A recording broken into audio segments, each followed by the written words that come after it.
thank you. Okay, so we are back from closed session and we had a little recess there. So moving forward in the agenda, we have adoption of previous minutes. So 5.1, adopt regular council meeting minutes from December 5th. How did those minutes look to everybody? Looked okay? Councillor Schipel? I also move the December 5th council meeting minutes as presented. Thank you. Do we have any discussion on that? Call that to a vote. Those in favor and none opposed. So that is carried.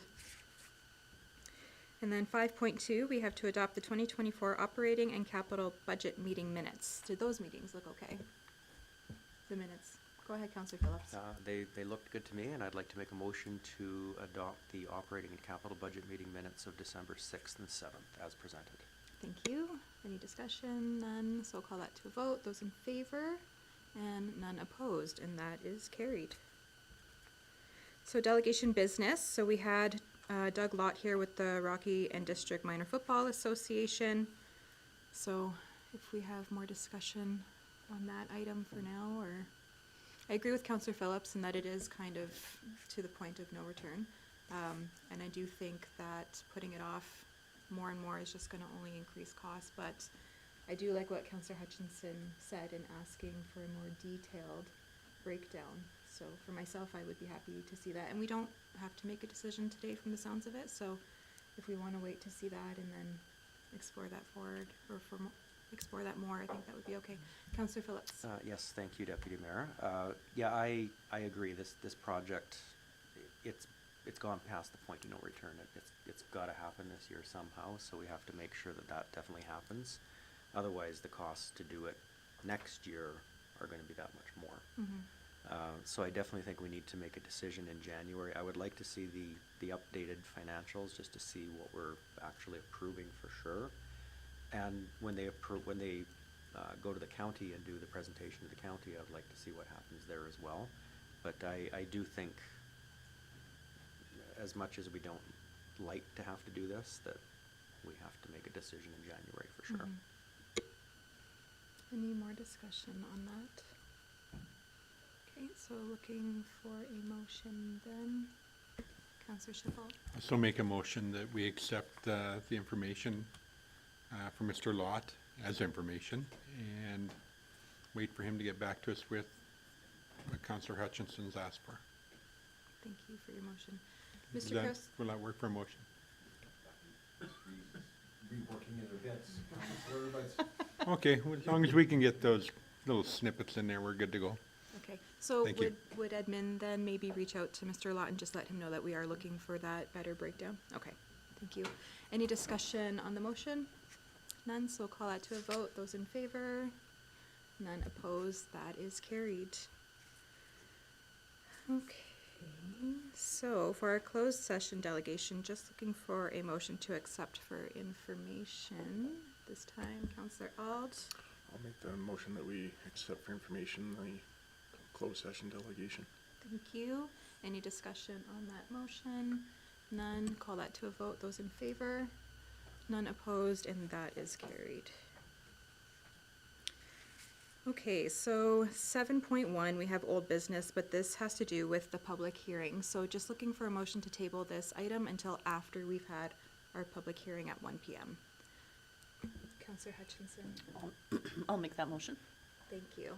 Any discussion on the motion? None. So I'll call it to a vote. Those in favor and none opposed. That is carried. So new business. We have RFD for bylaw 2023/16 fees, rates, and charges bylaw. Mr. Krause? Thank you, Deputy Mayor. So as we have discussed with council through the service level discussions and our budget discussions, council has asked and recommended by administration for adjustment into the fees and rates through various departments. So that is being presented to council today to adopt. And if council has any questions on any of the fees, we'd be more than happy to ask or answer. Councillor Schipel?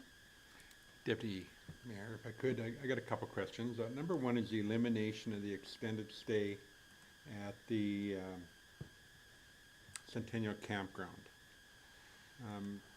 That campground is unique for extended stays, and I'm not sure if the elimination of that possibility for a fee for an extended stay should be eliminated. Versus going to daily. I see daily, myself, I see it daily, looking after something daily is more labor intensive than looking after something monthly. So I just question if in fact that should maybe not stay. That's on page 66 of the package.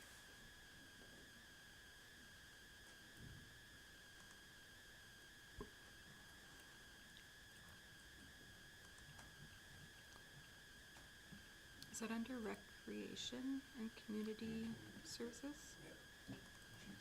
G6, thank you.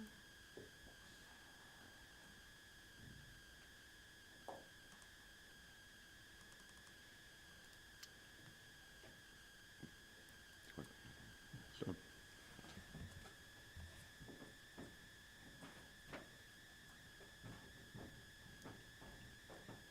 So Deputy Mayor, I'll have Mr. Ment talk.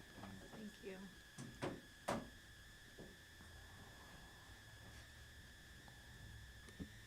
Good morning, Deputy Good Mayor morning. and Council.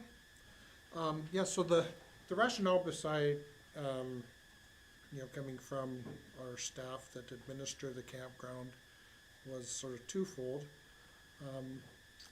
One, the sort of industry standard is that, we just do the daily, charges for campground and campground sites. The other was a challenge with our booking software and the ability to manage those extended stays. So, at the recommendation of my staff that are managing that, finding that what was happening in the past too is people would book an extended stay, and then some of the challenge of somebody new wanting to come in or whatever would have something the other person hadn't left yet. So it's purely from an administrative side, it was much easier for us to manage just going on the daily rate, and then the same as if somebody canceled, the standard was a short notice cancellation, you forfeit 1 day of your reservation. Sort of in looking at what other communities do, and certainly the provincial campgrounds and those types of things that in the area, they all only rent on a per day rate or basis. Provincial campgrounds, I mean, makes sense to run on a day-to-day basis. I look at our campground and it's unique and it caters to typically the working clientele that comes into our community looking for a place to camp out for an extended period of time. I think from their perspective, they're looking at stability, and when you go day to day, that eliminates stability out of their lives. And if that's what we're looking for, to have working people here, not to have stability, I don't think that that's right. I think we need to have stability, and if it's a software issue, then possibly we need to look at the software itself to see if we can rectify that issue, because it sounds like it's been an ongoing issue. So I think Centennial Campground is unique, and it's in our community, and people come here, and I just think from a user philosophy would be stability. You're looking for versatility. I think that's two different issues altogether. So I would recommend that we look at reincorporating long stay or long-term stays. And I don't know how the rest of council feels. Question through you, Deputy Mayor, Go to, are you looking, because we do have the ability to book long-term, it's just they're booked on a daily basis. Booking long-term at a reduced rate, is that, that's, we used to give if you book for 2 weeks, you got a reduced rate over the daily rate if you book for 2 weeks. You're looking at going back to a 10%, 20%, what kind of discount should we be offering if that was the case? And, we'll do workarounds to make the booking software system work. You're just looking at, it's a little more challenging, but as opposed to somebody, well, I guess part of that too is the online booking process is a little bit more challenging than if I'm booking online, I book here so many days. But if I'm booking online for so many days at a reduced rate, you know, that's a little bit more challenging on the online booking process. Calling in and booking, you know, we can assist that. Sometimes it's, again, it's a technology thing, this, you know, we're trying to move towards people being able to, you know, book and reserve their campgrounds online. I guess for council discussion, if we go that route, what do you want us to see with, as far as a subsidized rate for a long-term stay? Most of the long-term stays are in our power and water sites, which we never have a problem renting. Okay. Counselor Phillips? Yes, I'm just looking at, I was just using non-power as an example. A 2-day stay, or 2-week stay at a non-power is $420, but the old extended rate was $313, which was a $107 discount. I personally am in favor of going by day. Just that way, it's we want people to potentially go online, because that's the easiest and simplest way to book, and online booking by day is achievable. Online booking with a discounted rate would be obviously a challenge, so I would be fine with the recommendation to remove the extended stay. Counselor Ald, I saw you reach for, do you have something that you want? Wes answered my question. I was just wondering whether they'd still be able to do the extended stay with the program we have now. I don't know of any others campgrounds around that have reduced rates for the longer you stay, and majority of them you're not even allowed to be there past 2 weeks. So if we're allowing them to be here for an extended period, I think is great. Today, Councilor Schiphol's comment, it gives them that stability, but I'm agreeing with Len. If we can, I don't see the need for that big of a discount, or any discount for the extended stay. Do we have many people, Mr. Ament, that want to book extended stays? Again, depending on the construction season, we often see that, like, when the pipeline crews are in, you know, they would book for 2 months, or, you know, looking for that option. It is obviously a cheaper option than staying in hotels. But again, the question is, are you subsidizing for long-term stays? I'll leave that to council to discuss. I think I would be okay with leaving it that you can do the extended stay, but for myself, I don't think I would offer a discount.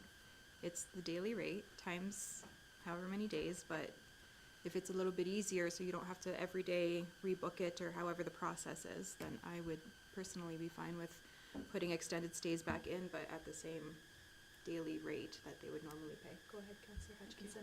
So if I was to book, I could book at a daily rate for 2 weeks.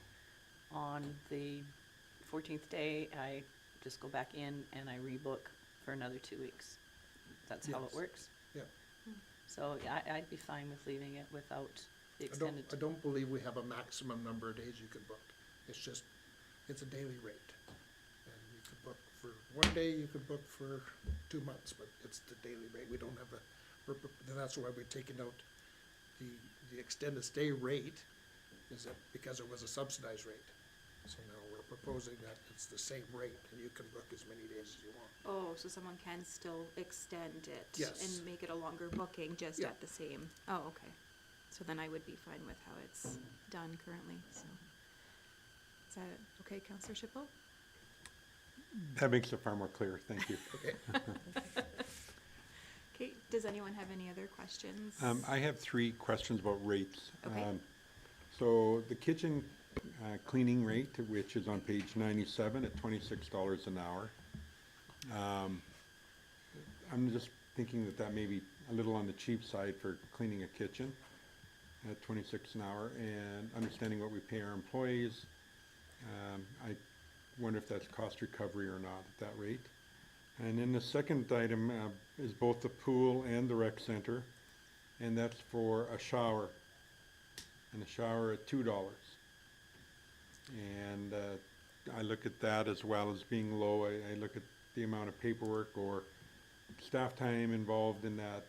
$2 is almost too minimal. I'm thinking a fee of maybe $5 would make far more sense, and I guess I'm looking for administration's input on why $2 and not a higher fee for that. So 2 questions, one about the kitchen cleaning fee on page 97 of the fees, and then on page 99 and 102 is the $2 for the 2 rec facilities. If I'm okay, I'll answer the shower question first. It's sometimes we get people come in and here's a toonie and they pay in cash. And sometimes as opposed to $2.50 or, well, I mean, we could round it up to $5, I guess. But like for the people that we come in, sometimes it is our homeless people, or people that are struggling and just, you know, so we're maybe catering to that, but, you know, sometimes it's our cowboys that are coming in from the rodeo looking for a place to wash up. But, If they use a credit card, and we lose a percentage with the credit card, I don't know, $2 just seems too cheap. I'll leave that for council to discuss. I think at this point, the $2, our staff were comfortable with that amount still. We didn't increase that by the 4% that we increased our rates across the board. Speaking to the cost of the kitchen cleanup, I think we increased that by the 4%, but is it still full cost recovery for what it costs our staff to go in? Probably a little shy. Councillor Hutchinson. Thank you. So is that fee charged to everybody that's renting the kitchen? Or if they leave it in, if they clean it, then they don't pay the fee? Yeah, generally, if they've done their clean, if they've left it a real mess, we go in and that's what we charge them, and generally we hold that off of their damage deposit. But this is the rate per hour that we will charge you if we have to do additional cleaning. They're renting the facility, comes with us doing a basic cleanup, but typically when they rent, their orientation said you're leaving it in the same condition as you found it. And if we find after we go back in, that's a real mess, that's basically the rate that we charge. Go ahead. Is it common, or? do Not we- really, no. So it's not like we would need to increase it to make sure that people have that hanging over their head, that if they don't clean it, we gotta pay $100 or something like that. Not really necessary. Yeah, well, usually if it's a kitchen thing, it's a whole facility thing. When it comes to providing the additional cleaning that we have that kitchen rate, but typically if somebody leaves the facility in a real mess, you know, there's the basic cleanup that our staff have to do. And if they find that it's over and above their standard cleaning that we do after a function, then we would charge them at that rate and inform them that would be withheld from their damage deposit. Okay. For myself, I feel like I'm okay with the $2 shower and the rate to clean the kitchen. Does anyone else on council have any thoughts on those amounts? Councillor Alt? I think most of what Wes alluded to there earlier is the homeless. If they need somewhere to go in and get cleaned up and have a hot shower, I think it's well worth the $2. Yeah, I agree with that. The one area we did remove the showers was from the campground. Used to be, if you go in and drop your toonie in the slot. We no longer have cash on site at the campground. Everything is is done through the online booking system, so we've removed and not making the campground site showers available. So if they want to have a shower, it's either the arena or the pool. Counselor Schiffel. Deputy Mayor, I would like to see if I can get traction at $3 for a shower and $30 for cleaning the kitchen. I think they both need to be looked at cost recovery or more of a cost recovery. Granted that maybe the kitchen cleaning doesn't happen often, but if it does, and there's a fee, then I think it's just pure neglect when somebody doesn't clean it. So I think there should be even a more of a premium, but I'd be prepared to accept $30 per hour for that. And the shower, I'm sure we probably haven't bumped it for 10 years.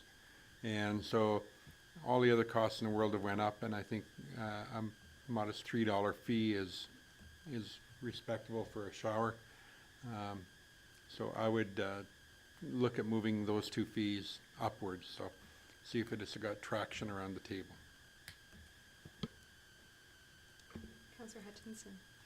I would be okay with those numbers. I just had a thought though about if the showers are being used by not so fortunate people in the community, could maybe we do something like you could go in and sponsor a shower for those people where, you know, you go in and here's my $30, that's 10 showers. Give the coupons to them to use as opposed to, you know, just something to help out with people that might not have a place to shower. Our staff do provide gift certificates if they want to purchase, and basically it's your little Rocky Pass card that's loaded with whatever dollar amount is on, and they can use that however. We don't have something that says, well, it can use only for showers or. But some of the people that are using that shower may not necessarily have a Rocky Pass, correct? Or do you have to have a Rocky Pass to have a shower? Well, it's a recreational pass, the Rocky Well, Pass. that's what I mean. Yeah, no. Yeah. And we can give those, you know, as soon as somebody buys a gift certificate, they get their recreation pass. It comes as a card that's preloaded with whatever dollar amount you want to put on it. So if somebody did want to purchase it, you know, and give it out to, you know, homeless person or whatever, underprivileged or however terminology you want to use, and say here. That's sort of the system that we have in place with our Perfect Mind software. Thank you. Counselor Phillips. Just going back to Councillor Schippel's comment on the $30 per hour kitchen cleanup and the $3 shower as a compromise, I would be fine with that as a compromise as well. Counselor Schiffel. Deputy Mayor, if we make those two changes, can we still give it first reading today or not? So Deputy Mayor, yes, so you do first reading with the amendments of changing the shower fee to $3 and the kitchen cleaning to $30. And then the bylaw is amended at first reading, and you can actually continue on after that if council wishes. Okay, thank you, Mr. Kraus. With that in mind, then I would like to make that motion, that be resolved that council give first reading to the fees, rates, and charges bylaw of 2023-16 with two amendments, one to the kitchen cleaning fee to $30, and the second being the shower fee from $2 to $3. Thank you for your motion. Do we have any discussion on the motion?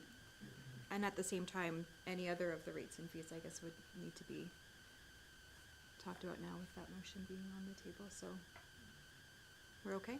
Okay, so I will call that to a vote. Those in favor and none opposed, that is carried. So do we want to go ahead and do all three readings for this today? I think that would be, oh, Councillor Alt, sorry. Deputy Mayor, I was just going to go ahead and be resolved that council gives second reading to the fees and rates and charges bylaw 2023/16 as amended. Thank you. Any discussion on the motion? Okay, those in favor? None opposed? That is carried. Councillor Phillips? Yes, I'd like to make a motion that council give unanimous consent to proceed to third reading for fees, rates, and charges bylaw 2023/16. Thank you for your motion. Any discussion? None. We'll call that to a vote. Those in favor? None opposed, that's carried. Counselor Hutchinson. Be resolved that council give third and final reading to fees, rates, and charges bylaw 2023/16 as amended. Thank you for your motion. Any discussion? None. Call that to a vote. Those in favor? None opposed. That's carried. Thank you, everyone. Okay, so next we are on to RFD Travel and Expense Policy 014/2023. And we have Ms. Quinlan here with us this morning. Good morning, Deputy Mayor and Council. So we've done a bit of a review on the travel and expense policy.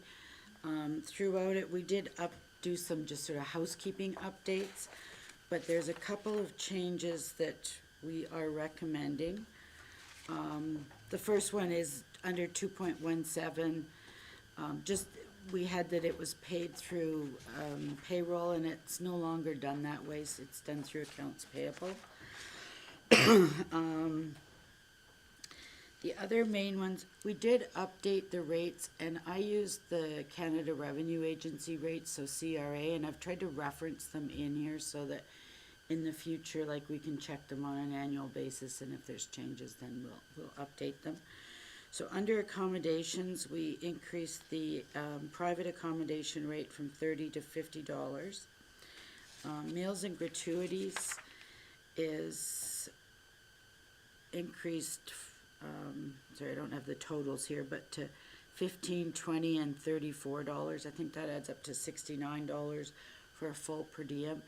It still may create issues depending on where you are, but it certainly moves us in the right direction. I did change under 6.12. We have a lot of people that claim just the per diem meal allowance. I've put that the preferred method for meal compensation is to provide receipts.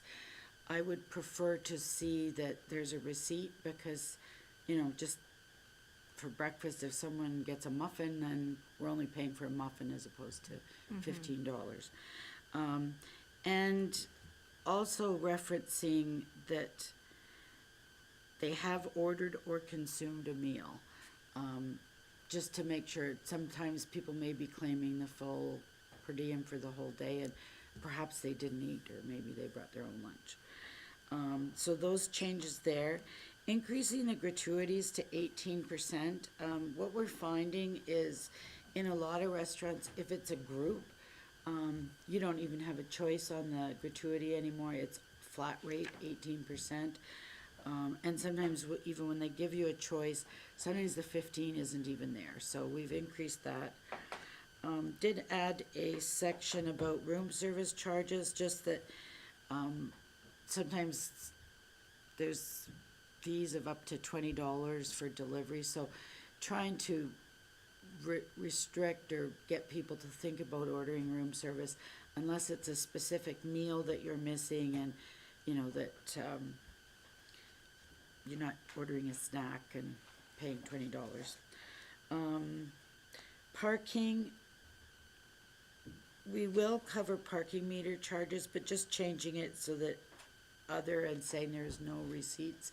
Some of these things that are in this policy, I think, are a little old school. You don't see parking meters that much anymore, as well as long distance phone charges. I think the majority of people would have a cell phone, and most plans have free long distance. So the other changes are, if we go to page 8 of 10 on the policy, we try to be really cost effective with travel. So saying if there's more than one individual going to an event, if they take separate cars, unless the first car's full, we'll only pay one set of mileages. And then we've updated the mileage rate from 54 to 68, which is based on the CRA. Just made a note that if somebody does receive a monthly vehicle allowance, it is taxable. There's still the $7.50 for trips within town. We're reserving the right, though. Sometimes we see where there's multiple trips, sometimes even in a day, that we restrict the right to either ask them to do them all on one or not pay them. The personal expenses, we've always had a $10 for 24 hours and $6 for a meeting outside of the region.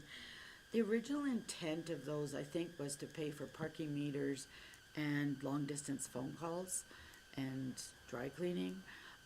I don't think very many people have those expenses, so we're recommending that they be removed. And then we did take out the long-distance charges just because that's not really there anymore. And we did add a section in the last one, just talking about registration fees, that if they are for a course, you need to have an education plan and it needs to be approved by the CAO. So those are the changes that we're recommending. Is there any questions? Councillor Schiffel? When it comes to travel 4.1.2, while traveling on town business, permission may be granted. I'm just not so sure about the permission thing. I mean, if you're traveling out of town, I think it captures the idea, if I'm going to a town convention, I get paid for going to the town convention, it takes priority. Should I stop to do some shopping in the interim or other items? I just think the words permission may be granted to combine personal time with official duties. I'm just not sure why we'd want that statement in there. It's sort of like, I think it's a mute subject. I mean, hey, chances are I'm going to stop and do something else if I'm in the city at a convention on the way out of the city. I'm just not sure what the gist of that statement is in there for. I think it just needs to be possibly taken out.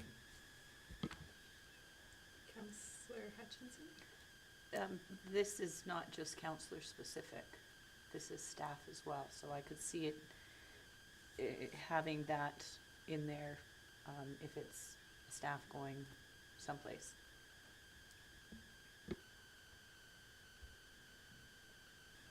Go ahead.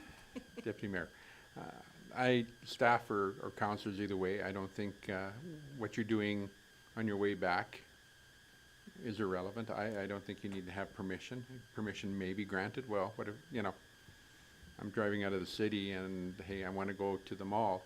Do I have to, you know, phone Mr. Krause and say, hey, can I go to the mall? I mean, to what level does it go? And that's why I think the statement should be just removed out of there. I mean, what people do on their way back is what people do regardless.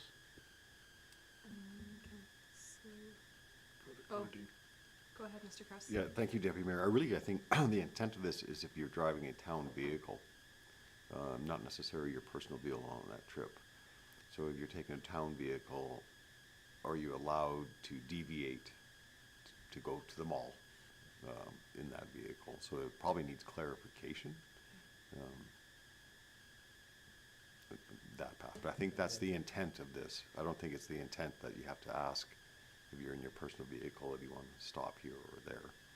Because the second sentence kind of covers that you'd only be paid the kilometers regardless, right? So I think that's the intent of the section.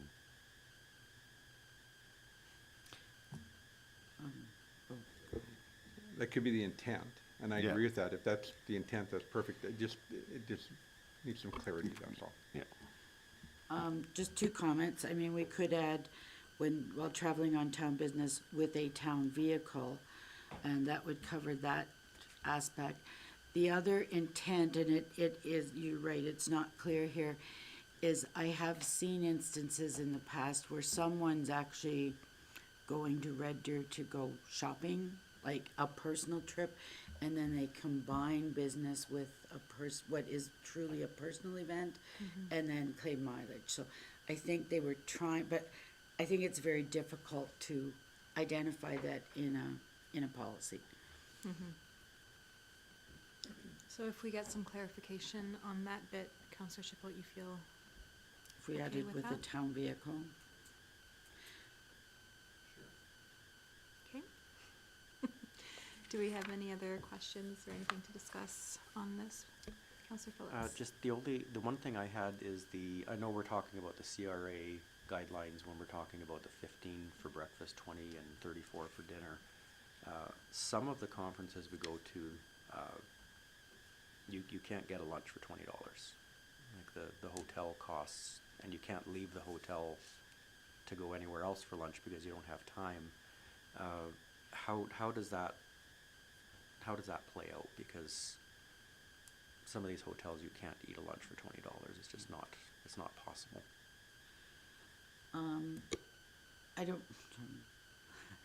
don't know if we need to add a sentence in there. In the past, I've always seen where, and maybe we should add something in that says, you know, if, depending on the situation, if meals are not available, this can be exceeded, or if you provide a receipt, then, I mean, we can see that it's,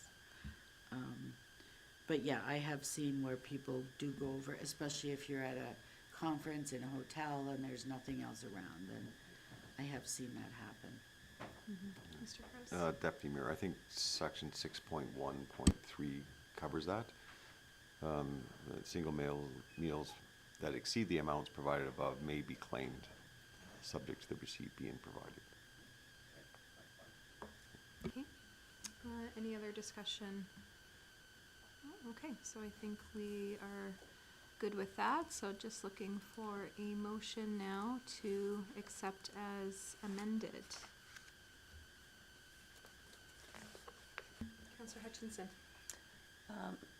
Excuse me, I would make the motion that council approve the travel and expense claim policy 014/2023 as amended. Do we have any discussion on the motion? Okay, we'll call that to a vote. Those in favor and none opposed, that is carried. Thank you. So next we are on to 8.3 RFD 2024 operating and capital budget. Ms. Quinlan.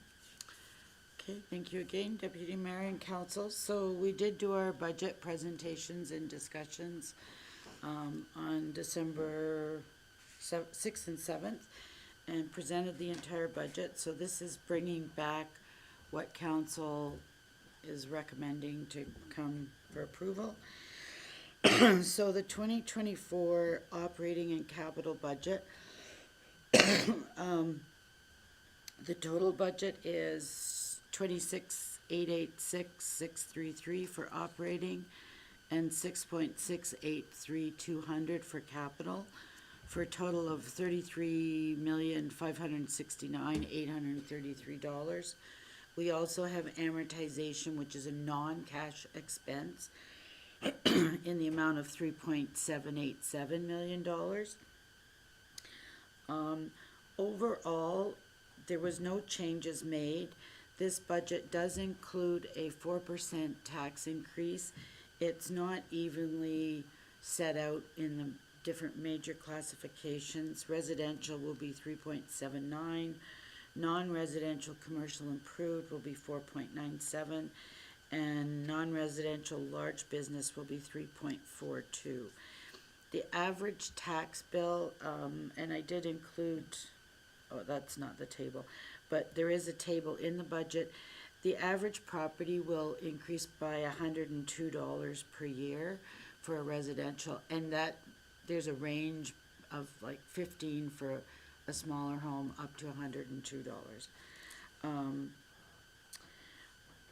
I did include the table that shows sort of what the average daily cost will be based on your tax allocation. So for a typical home, we're looking at $6.16 per day. Let's see. The main increases in the budget was there's a tax increase of $424, some of which is the tax increase of $376,000. We had increases in grant income and interest revenue. And I just would like to note that the tax increase is $376, but the utility increases that we're experiencing account for almost $375,000. So you could, in essence, say that everything being held equal, it's the utility rates that are hitting us.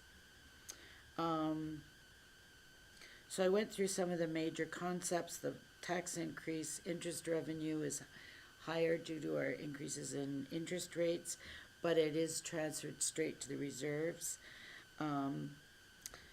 Our solid waste program, I think it's really important to note that it's now operating in a surplus. We're just in the process of submitting our applications to the EPR. So sometime in 2024, we'll get notification of an additional stream of revenue for our recycling. We don't know what the amounts are gonna be, but I'm hoping that it's, you know, something that is gonna really offset those costs. And there is one new position added to this budget in communications. Utility rates have been increased, and this was based on a study where we looked out 10 years to cover our operating and capital costs, as well as the fact that the regulated new wastewater treatment plant that's coming online is going to have additional operating costs. So the utilities, water and sewer will go up $13.27 a month, and solid waste will go up $1.10 per month. And so that's the operating. Capital is 6.683 million. Showed you the total of funding sources, so we're getting provincial and federal grants of almost 1.2 million. The county's contributing $1 million, and we're using 4.5 million in capital reserves. And I've attached high-level budget financial statements or summaries for the operating, as well as a list of all of the capital projects that we're proposing for 2024. Is there any questions? Councillor Hutchinson. I saw that the LGFF funding model has been released. I know it's not much of an increase, but it is an increase. How does that fit into the numbers we've already put forward? We have assigned grant funding to that. I guess if we end up using more of the grant funding, then we would come back to council and say we're moving or funding this project out of the new LGFF grant as opposed to reserves. Or it might potentially just be carried forward into 2025. But yes, the increase was quite welcome. For sure. Councillor Phillips. Yeah, echoing Councillor Hutchinson's comment, the LGFF funding increase is welcomed. I mean, it's obviously not enough, based on the amount that they're taking away from the municipalities, so that's definitely something we need to advocate through Alberta municipalities to get that funding back up to proper levels.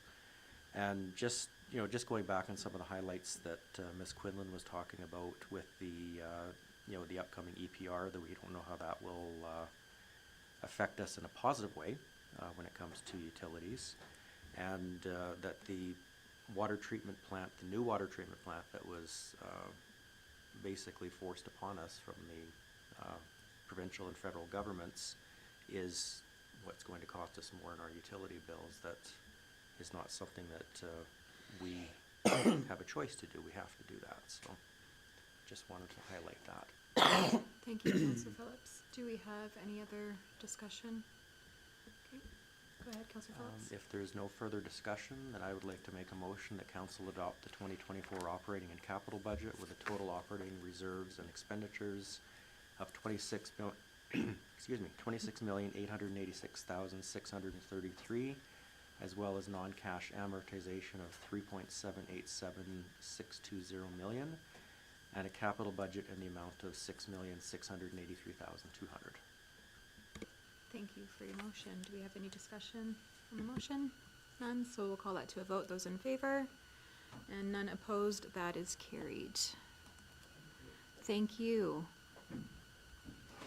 Okay, so moving forward, we are at 8.4 RFD CAO performance evaluation. Mr. Kraus, if you want to Thank you. touch on that. Thank you, Deputy Mayor. So by policy, I am to remind council in December of each year that it's time for council to consider to kick off the annual CAO performance evaluation. Under policy, council can start it in December or January, so I'll leave that to council's discretion. They could table this to the January meeting for discussion if so wish. Okay, thank you. Feels like we just finished that. Councillor Phillips. And that's what I wanted to comment on. Definitely, I think we should start this soon in January. The one we did last year took excessively too long. I think this is something we have to have done by March. In fairness to Mr. Kraus, it's his performance review, and it's something that we need to do on a timely basis, and it just took too long last year. Oh, fair enough. So for this, how did council feel? So last year, or earlier this year, sorry, when we did it, Ms. Quinlan helped facilitate going through that company. I'm forgetting the name of it off the top of my head, but did we like that process? Is that something that we want to look at doing again, Councillor Hutchinson?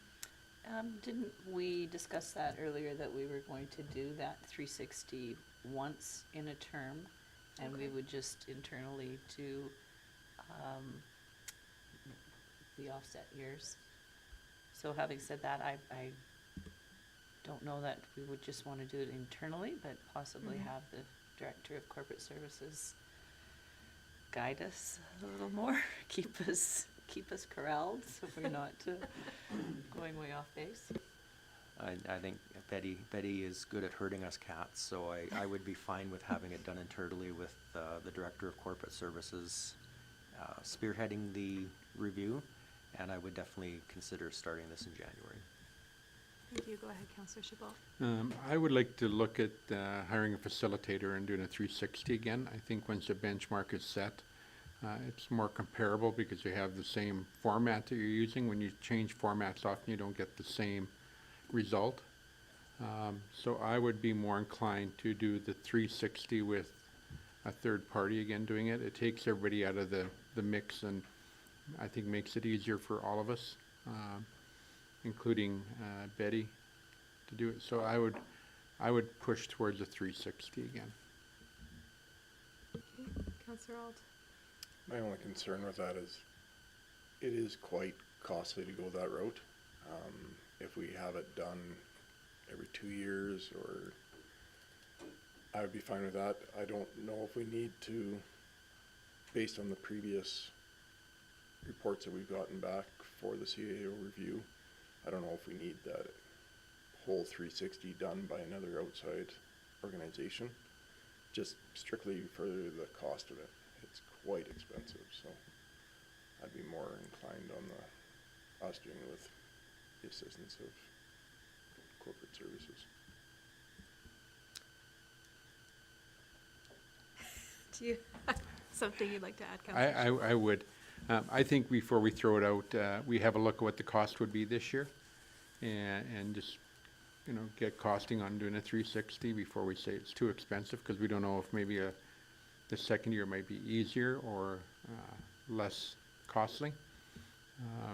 And the other thing that 360 does, it involves the staff.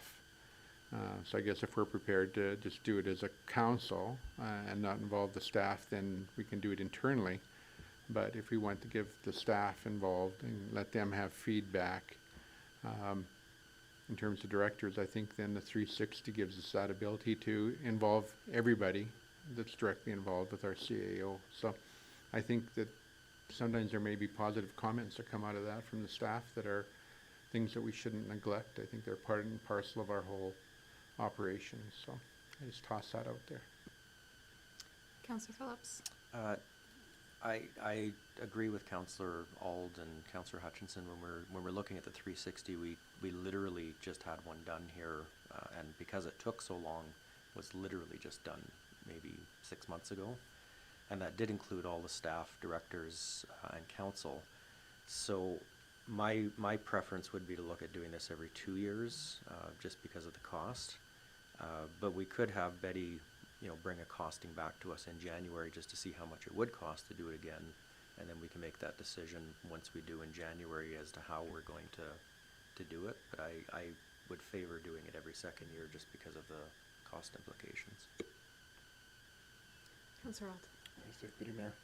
I think with the company that we used last year did say that we'd be able to have a format that we could use going ahead. So we have that. So, and I agree we should use it.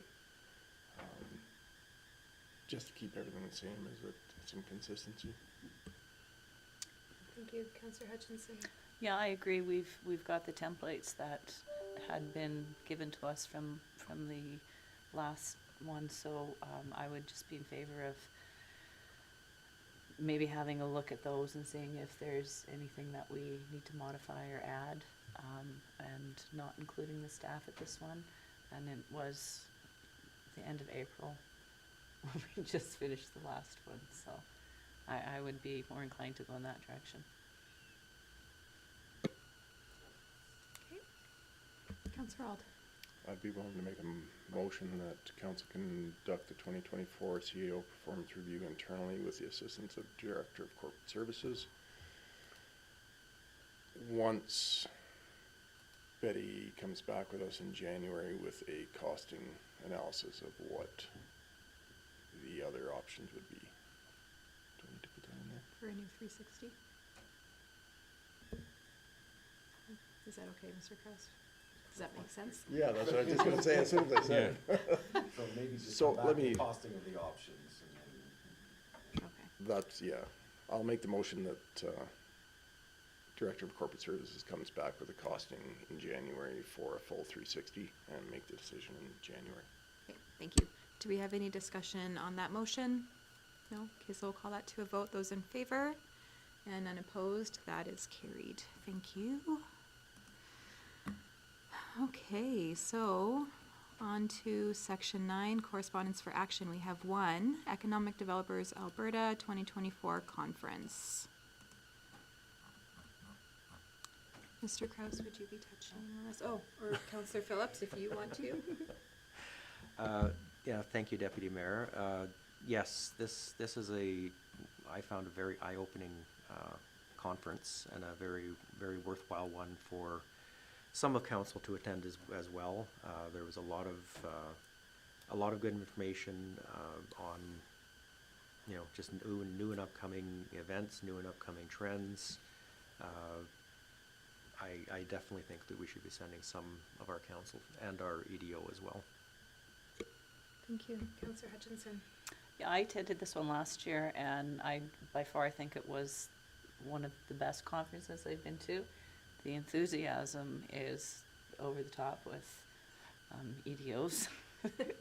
So it was a very good conference. I would definitely be interested in going again.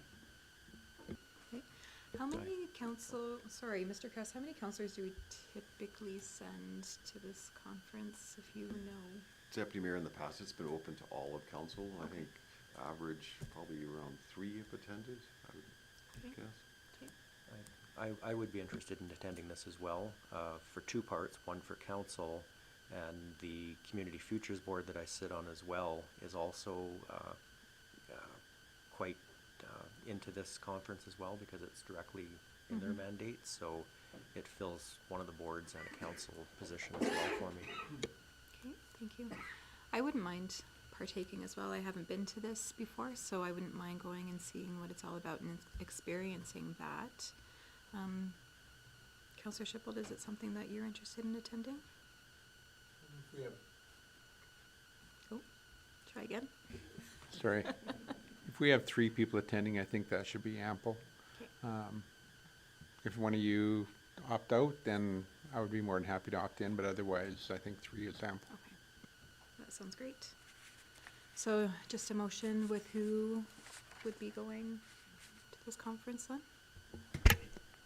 Somebody wanna make it? Oh, Ms. Breeze. So, Deputy Mayor, just to let you guys know, the conference has been sold out. Oh, Yes. So our EDO has booked 3 hotel rooms, one's for him, obviously.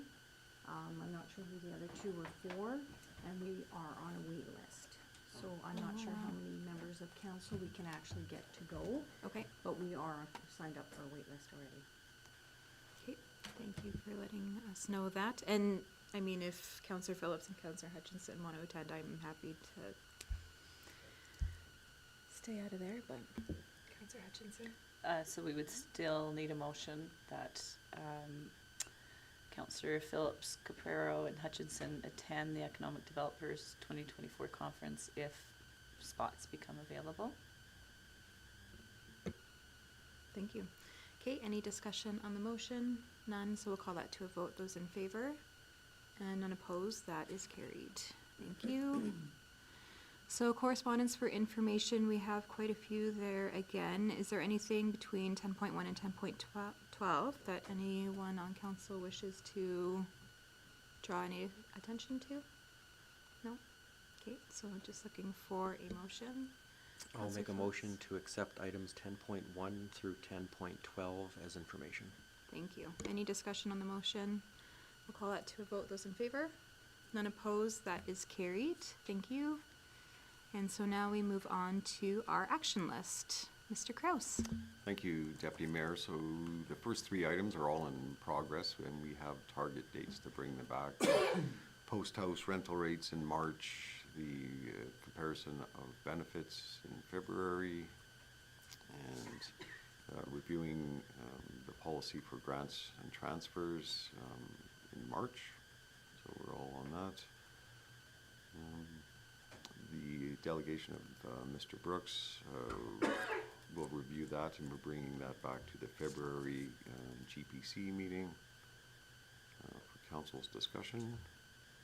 And the review of the Code of Conduct bylaw is scheduled for the January 9th GPC. So all in the works, and now that we're through budgets, we'll be focusing on getting all this work done. So. Thank you. Does anyone have any questions for Mr. Kraus? Okay, so I'll go ahead and make a motion that we accept the action list for December 19th, 2023 as presented. Any discussion on the motion? So we'll call that to a vote. Those in favor? None opposed? That's carried. Do we have any administrative inquiries this morning? Councillor Schipel? Great, go ahead. Deputy Mayor. I have two, if I could. The first one is about Westview Lodge and other items like that. So if this has to do with increases of wages. If we give our town staff here an increase of, say, 3.2%, do the staff at Westview Lodge get that same increase, or how does it work? What's the normal out there? So the library board, for example, would they get that same, or not the library board, but the library staff, would they get the same increase as the town? Would Westview Lodge or any other components that are hooked to the town? So Deputy Mayor, no, they're separate entities. They would make their own decision on cost of living allowances. So we don't influence them at all. Awesome, thank you. And then my second one, Deputy Mayor had brought up the fact that we should be talking to service providers such as utility providers when we have development. And we really have a mandate in terms of where we're moving the town for development strategically. And I'm just wondering if there isn't a place that we could hook up with the business owners in town to say, hey, what do you foresee happening? And try to possibly initiate discussion of, hey, if we want service providers to come here and have a look, if we're going to do development, how do we tell our business community we're really open for business, and would you do development? So I'm just wondering if there's a component that we have missing, and I'm not sure if it should be a notice of motion. Do we look at it, possibly bringing business owners together, maybe with a third-party facilitator to say, hey, where do we need to go as a town to get stuff to happen, and just hear what the business community says. Just as a, how do we move this thing? Because we're struggling to move development in our community, and maybe we can spur some of that from within if people know we're open and prepared to talk about it. So I just toss that out there as an idea of trying to get our people that are already in our community more involved in growing our community. Have I lost you? Yeah, Deputy Mayor, so I'm trying to decipher your request there. Okay. And I think what I'm hearing is like a open house with stakeholders and businesses on future development. Am I kind of there? That'd be pretty close. I think we often just sort of neglect what we have in our community already. So I'm just thinking to be more aggressive with the people that are here to say, what can we do? Are you interested in building? What do you see happening? How do we make it happen? Here's what we've done to date. We've got some changes in how we promote development in our community. Do you see anything more that we need to do? What are we doing wrong? What are we doing right? just to try to get our business community and stakeholders more in line with trying to move our strategic plan to create development within our community. So could that happen internally with staff? I would suggest that we should hire a third party possibly to do that, and maybe do it even with the County of Clearwater if they're at all interested in doing that. Yeah, so, Deputy Mayor, I think this would be better as a notice of motion, because now we're involving costs and all that for council to consider. But we can, if you do a notice of motion, we would actually try to get to some costs for when your notice of motion hits the council agenda in January, if that makes sense. Oh, that makes sense. Go ahead, Councillor Hutchinson.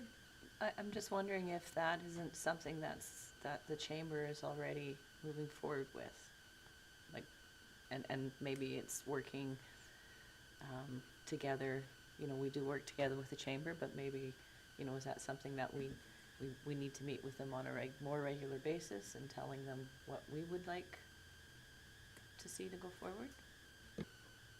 Go ahead, Councillor Chabot. Thank you, Deputy Mayor. It maybe, I don't know. Good question. Councillor Phillips. I do see a benefit in having a meeting or an event like this, simply because we have new tax incentives and new off-site levies that bylaws that we put forth, and this would be a showcase that we could actually let our businesses and stakeholders know that we've done some of these initiatives, and how can we, you know, how can we make these initiatives work for you to create new development, so. But whether it's through the chamber or that, I guess that would be a notice of motion then. Okay, Councillor Alt. I was just gonna say, I agree. I think it definitely should be a notice of motion. I know our ec dev department has personally gone knocking on the doors and having those conversations, but to get everybody in the same room and have like you said, a facilitator and have somebody there to run a meeting so it just doesn't turn into a negative interaction. I like your idea. I think you should word that properly. Well, we're coming up to it next. Okay, do we have any other, oh, go ahead, Sorry, Councillor Phillips. just one, I know I brought this up before about our beautiful, Welcome to Rocky Mountain House sign on the south end of town, that we have some trees overgrowing on it.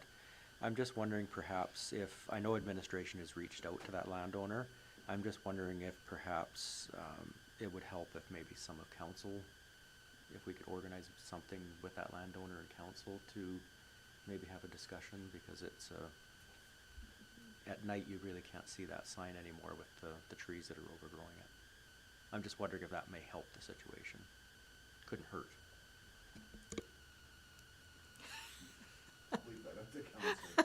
I would volunteer to do that on behalf of council if another member would want to join me. I would join you to talk to Mrs. Herman. Okay, I would be fine with that if you guys wanted to take that upon yourself and have that conversation. I think that would be fine. Do we have any other administrative inquiries? Okay, so we move on to notice of motion. Do we, Councillor Chabot? As per direction of my fellow councillors, I'd like to present a notice of motion that we direct administration to get costing and look at the opportunity to maybe combine with the Chamber of Commerce and the County of Clearwater, an opportunity to talk to the businesses in the community to see let them know what we have and see if there's any interest amongst them to possibly do some growth within our community. Mm-hmm. Can we make a motion out of that, Mr. Kraus? Yes.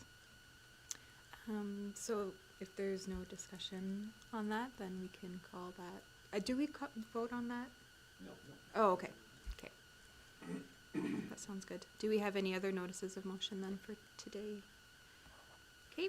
So next we have closed session. Do we want to take a 10-minute break before we go into closed session? Okay, we will do that. So we will come back in 10 minutes.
Thank you. So we are back from our recess and we are going into closed session now. So just looking for a motion to allow for that to take place. Counselor Alt. I make the motion we move into closed session.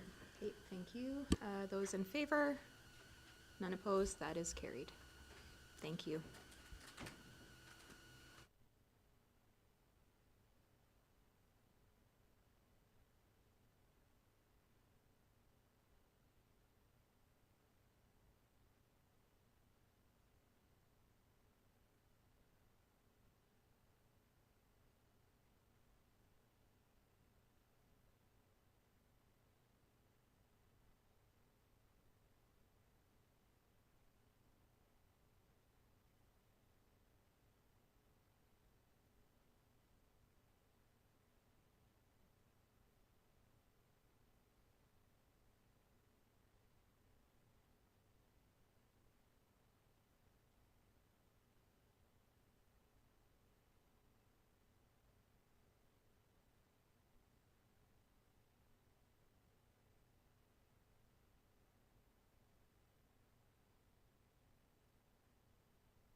Wait, you gotta wait. We're-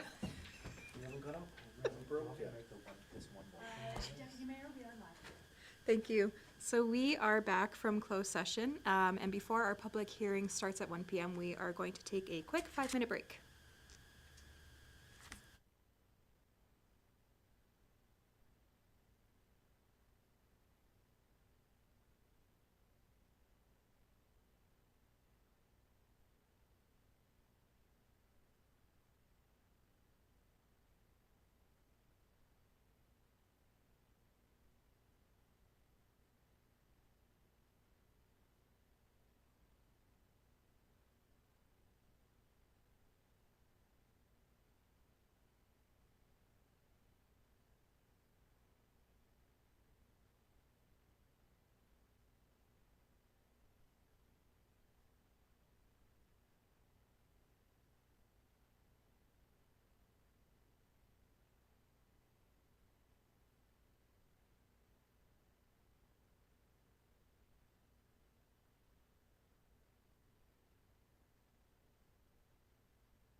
Welcome back. So it is one, oh.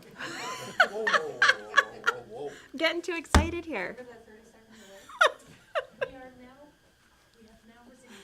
Thank you. So it is 1 o'clock, so we are back and we will be doing our public hearing. So a bylaw to amend Town of Rocky Mountain House Land Use Bylaw 2020/19. I hereby declare the public hearing for amending bylaw 2023/15, a bylaw to amend Land Use Bylaw 2020/19 that regulates the use and development of land and buildings in the Town of Rocky Mountain House open. This public hearing is being convened pursuant to the Municipal Government Act in order to consider the proposed amending bylaw 2023/15. At this hearing, the public will be allowed to make representations to council, and all persons present who believe that their interest in a property is affected by the proposed bylaw shall be given a reasonable opportunity to be heard or to present written submissions respecting matters contained in the proposed bylaw. Comments and contents of all emails or letters received become part of the public record, as well as this public hearing, which is being live streamed. Those who present may address council by clearly stating your name and address. Then you may give us the benefit of your views concerning the proposed bylaw. Should council require clarification on any issue raised by the public, council will call on the staff to further clarify the matter. The staff's comments will be limited to technical matters and should not be construed as support or for or in opposition to amending bylaw 2023/15. The main function of council members today is to listen to the views of the public. It is not the function of council at this public hearing to debate the merits of the proposed bylaw with individual citizens. Everyone shall be given a reasonable opportunity to be heard at this meeting. No one will be or should feel discouraged or prevented from making their views heard. I would now like to ask administration to introduce amending bylaw 2023/15. Thank you, Deputy Mayor. Bylaw 2023/15 is to amend, it's a text amendment to the land use bylaw to add childcare facility as a discretionary use under all highway commercial zoning in the Town of Rocky Mountain House. Thank you. Thank you. Has any correspondence or written submissions been received for amending bylaw 2023/15? Through Deputy Mayor to Council, we did send out letters to adjacent landowners for 4208 52 A Street. We didn't receive any comments in support or opposition. We did receive, one landowner did come by the town office, just had some inquiries. They were just looking for more clarity on the bylaw. They didn't have any follow-up afterwards, after we gave them that info. And we had one email inquiry as well from an adjacent landowner. It's kind of the same thing. They were just looking for some more clarity on the bylaw. After we gave them some info, we didn't hear back from them again. As for agencies, we did receive 4 comments. Alberta Health Services did send a reply. All that information is attached to in the report. Alberta Health Services indicated that they had no objections at this time. They did advise us to, for any future permits on childcare facilities, to act with discretion. There was an in-person meeting with a representative from Alberta Health Services after they sent those comments. We explained the process with a discretionary use permit, and they were satisfied with that and didn't have any further comments on that. ATCO Pipelines indicated no objections to the proposed bylaw. Alberta Transportation also indicated no objections. They did have some comments in general, just that any future development meets provincial highway requirements and town or provincial land use policies. But those were the comments that we received. We did receive another comment from TC Energy. They did send quite a bit of info. They just had some policy suggestions with our land use bylaw. They do have a pipeline that runs, and it's in the attachment. There's a pipeline that runs south of town. It's away from the subject lot the applicants were looking at. They did suggest some inclusions of that pipeline in our future plans. It wouldn't affect the subject lot that the applicant's applying for, but in the future, if there was like another childcare facility in a parcel on the south portion of town, that'd be something planning would have to look at in those regards. But other than that, there was no comments in opposition or support. Thank you. Okay, thank you, Michael. Is there anyone present who would like to speak on amending bylaw 2023/15? I don't see anyone. You don't need to. Okay. I mean, I was just gonna speak to the letter that I had sent in June to the council, about. Guess I'll speak. So I'm the owner. My name is Erin Fillinger Blunden. I'm the owner of the Nurture Tree. We were formerly Wild Rose Montessori Childcare. And with the current economic growth in Rocky Mountain House, we're finding that there is no childcare available. Even today, I had 5 calls just this morning for infants. So it's mostly infant care, and then the 2-year-olds, and of course, they age. So, but we just don't have spaces available, and it seems to be across the board for all childcare providers in Rocky Mountain House. So back in June, I was looking at property that would suit our needs and suit our brand. So we are an outdoor education program, so we would need a large outdoor space. Something that would have a fence would be beneficial, but I mean, they're easy enough to put up. So speaking with realtors, there's no property available that would that would be profitable for us. Like, we could potentially purchase a house that's zoned for childcare, but the outdoor property wouldn't be large enough. There wouldn't be off-street parking for staff or parking for parents. So there was, like, those 3 components when we were looking at property were really significant for us, and just that wasn't available. And I didn't really know anything about bylaws, so I learned a lot in the last few months, and with several meetings with planning and development, we came down to the best way to get property that is suitable is to change bylaws to include the discretion, to include childcare and discretionary use. Sure. So I found that out after I wrote the letter, which kind of spearheaded all of this. And then because this whole process, we've had a few parents, especially the medical community, write a letter. So they did write a letter, and it looks like a few of the doctors, I see Dr. Burton and Dr. Naude, Dr. Mundell, Dr. Dodd, I don't know. I'm not really sure because it's doctor writing. Again, outlining those key components that we have identified as well. So if you want me to read it, I could read it to you. It says, support for the expansion of daycare services in Rocky Mountain House. So it's not specifically for us, but they are clients of ours. Dear Mayor and Council, we are writing to express our strong support for the expansion of daycare services in our town. As residents and concerned members of our community, we believe that investing in more daycares will have a positive impact on the well-being of our families and the overall growth of our town. The need for accessible and high-quality daycare facilities is more crucial than ever. Many families in our communities are facing challenges in finding reliable and affordable childcare options. Working parents in particular are grappling with the difficulties of balancing professional responsibilities with the essential task of providing a nurturing and safe environment for their children. By increasing the number of daycares in our town, we can address this growing need and contribute to the overall welfare of our residents. Here are a few reasons that we believe supporting more daycares is crucial.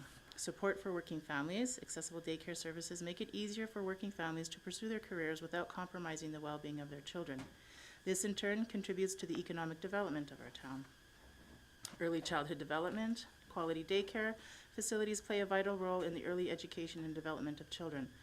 By providing a stimulating and supportive environment, daycares contribute to the cognitive, social, and emotional growth of our youngest community members. Community engagement. Daycare centers often serve as hubs for community engagement. Parents have the opportunity to connect with each other, share experiences, and build a supportive network. This sense of community fosters a positive and interconnected town environment. And job creation. This establishment of additional daycares will create job opportunities for local residents, including daycare providers, educators, and support staff. This in turn stimulates economic growth within our community. We understand that budgetary considerations and planning are crucial aspects of any decision related to the expansion of services. However, we believe that the long-term benefits to our community far outweigh any initial investment. We have had multiple instances where either the recruitment or retention of various healthcare workers has been negatively impacted by the shortage of suitable childcare in Rocky.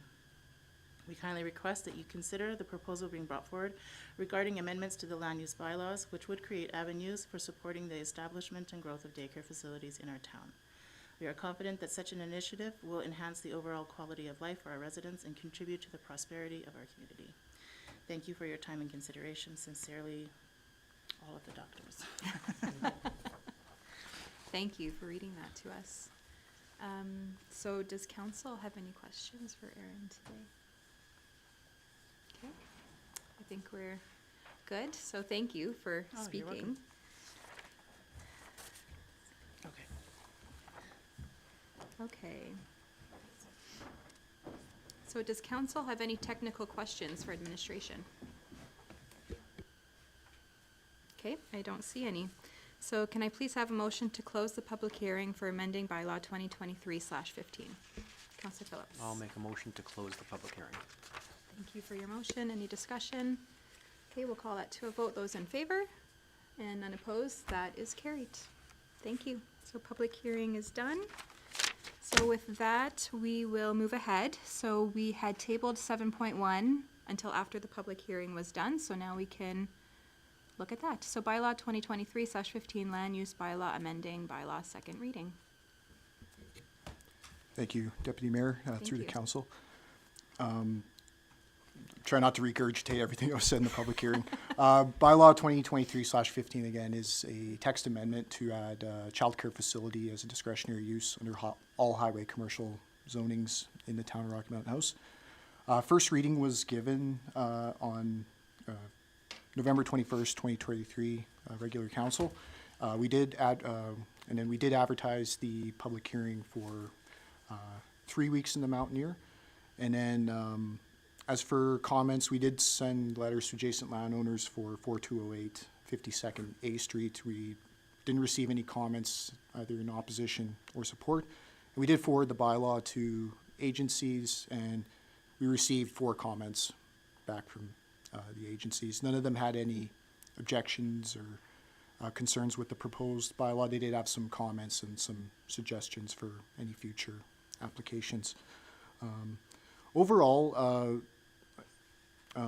with the application, because it's a discretionary use, our land use bylaw does have a section on discretionary use applications and how they'd be handled. And it does give planning and development we can look at an application, how is it going to affect an area, and also the impact of it on surrounding areas too. So it does give us some authority to address those issues either through screening, hours of operation, also parking requirements. There are some specific parking requirements for childcare facilities in the land use bylaw that planning and development would look at as well.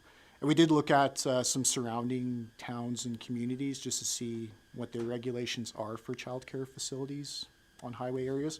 Some of them do allow them on highway commercial zoning. Others, like they didn't list it in highway commercial, but they do have their core, their zoning that's central commercial, their core commercial areas. Some of them, depending on the way their town's laid out, do run through a highway, and they do allow childcare facilities. Like we looked at about 14 communities, and all of them did allow childcare facilities in some way or another, whether they allowed them in highway commercial or just on their core commercial that's adjacent to a highway. So based on that, and also our sections in land use bylaw, planning and development does feel that there's merit to this application. We are recommending that council give second and third reading to bylaw 2023/15. Thank you so much. So does council have any questions or anything that they'd like to discuss in regards to this? Councillor Phillips. No, if there's no further discussion, I'd like to make a motion that council gives second reading to bylaw 2023/15, a bylaw to amend the town of Rocky Mountain House land use bylaw 2020/19. Thank you for your motion. Do we have any discussion? Okay, we'll call that to a vote. Those in favor and none opposed, that is carried. Councillor Alt. I'd like to make another motion that council give third and final reading to the bylaw 2023/15, a bylaw to amend the town of Rocky Mountain House land use bylaw 2020/19. Thank you. Any discussion? Okay, we'll call that to a vote. Those in favor, none opposed, and that is carried. Thank you so much. Thank you. Deputy Mayor and Council. Okay, so now I think we are looking to go back into closed session. I don't think we need another break. I think we can just go ahead and jump right back in. So looking for a motion to go back into closed session. I will make a motion that we go back into closed session. Thank you. Those in favor? None opposed, that is carried.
Thank you. Good afternoon. So we are back from closed session. So coming out of closed session, we have a few motions that are being made. So I will turn to Councillor Phillips for 14.2. Yes, I'd like to make a motion that for item 14.2, we proceed as discussed at closed session. Thank you for your motion. Any discussion? So we'll call it to a vote. Those in favor? None opposed, and that's carried. So moving on, 14.3, Councillor Ald. I would just like to accept 14.3 as information. Thank you. Those in favor? None opposed, that is carried. 14.4, Councillor Hutchinson. Yeah, be it resolved that we postpone item 14.4 until January 16th, 2024 regular council meeting. Thank you. So those in favor and none opposed, that is carried. And then for 14.5, I have a motion that council authorizes the deputy mayor to amend the CAO contract as discussed. Any discussion? None. Those in favor? And none opposed, that's carried. So that's all our resolutions or motions for this afternoon. So I will go ahead and adjourn the meeting. Thank you, everybody.